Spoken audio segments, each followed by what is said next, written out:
When firefighters arrived at the scene, many of the units were empty. Now they are trying to contact the residents of the building. It is also estimated that over $3 million in damage has been caused by the fire, and the cause of the fire is still unknown. Starting next week, Mayor Thomas Menino and the Boston Parks and Recreation Department will hold informational meetings in parks like this one. This gives residents a chance to meet directly with the mayor and discuss issues not only in their parks, but also in their neighborhoods. This year, almost 4,000 people RSVP'd on the website for the pillow fight. Last year, Boston had one of the biggest pillow fights in the world. Reporting from Boston, I'm Paloma Richards.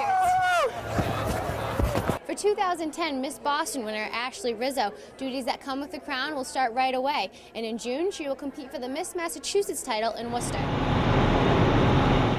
Phone just kept going off, and I looked finally, because I was trying to ignore it, and I looked at my phone and I had a million text messages and phone calls from friends and people saying that my building was on fire. About an hour or so ago, I'd been sleeping, and then I started hearing some screams and shouts and smelling smoke started coming into our living room, and then I looked outside and saw the fire trucks. Pizzulo and Hamadi are talking about the 9-alarm fire that ravaged a condominium on Beacon Street at the corner of Mass Ave. We had heavy fire on the 7th floor with extension to the 8th floor. Wasn't the size of the fire so much as the smoke condition. We did effect 4 rescues. First person we found was a woman. She was on floor 8 in the stairwell screaming.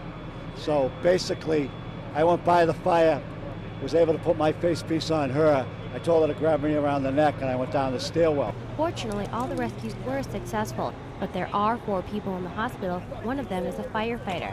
They are all expected to be fine.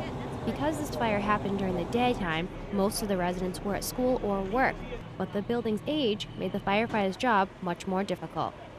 We're having a tremendous amount of difficulty moving inside the building because the building's so old. It has narrow stairways, and the men would having difficulty moving through to effect the rescues. There are no sprinklers in this building. The building was pre-1984.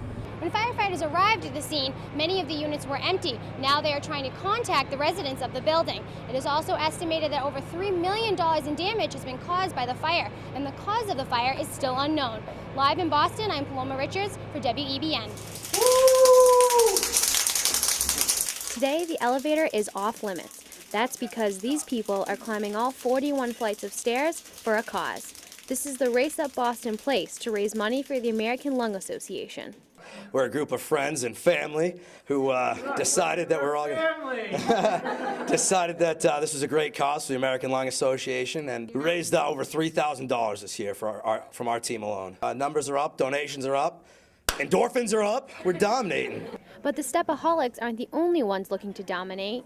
We have a whole firefighter division which is extremely competitive. We have firefighters coming from as far away as Portland, Maine, Nashua, New Hampshire, all over the East Coast really. It's really competitive, challenging, and fun for them. Last year, first place went to the firefighters from Portland, Maine, and this year they're determined to hold on to that title, especially against the home team. Well, we're talking already trash to each other, so you can imagine what we're talking about Boston right now. But for some of the firefighters, participating in this event means more to them than bragging rights.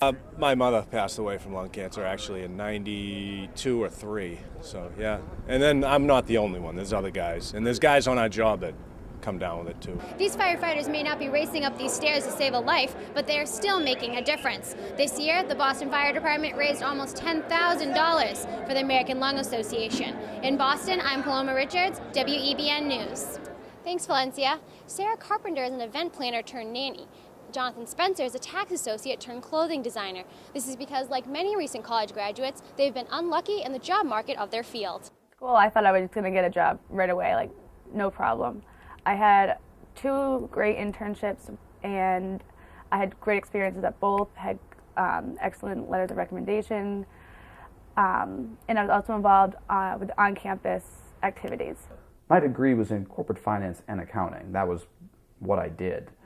So naturally, that was the first place to look for. Unfortunately, not only were they not hiring, they were firing. There was no hiring going on at all.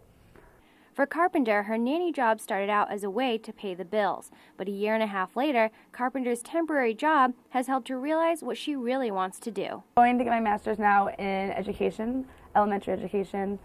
Once I started working with the kids, I realized how much I loved working with kids. I just loved being with them. They made me happy. I liked teaching them new things.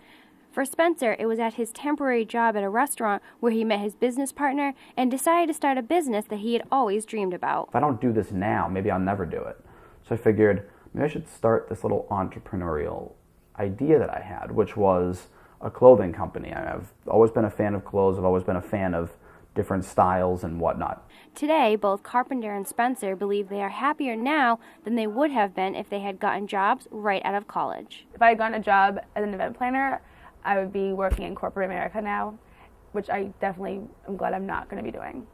I'd much rather work for the school. I had the perfect storm moment. It was the right time with the right opportunity. I met the right person, and it all just fit together. You know, the puzzle was just had the right pieces for it. Last week, the Massachusetts Executive Office of Labor and Workforce Development reported that the unemployment rate for February is still 9.5%, just like it was in January. This is the highest level of unemployment in 34 years. Reporting live in Boston, I'm Paloma Richards.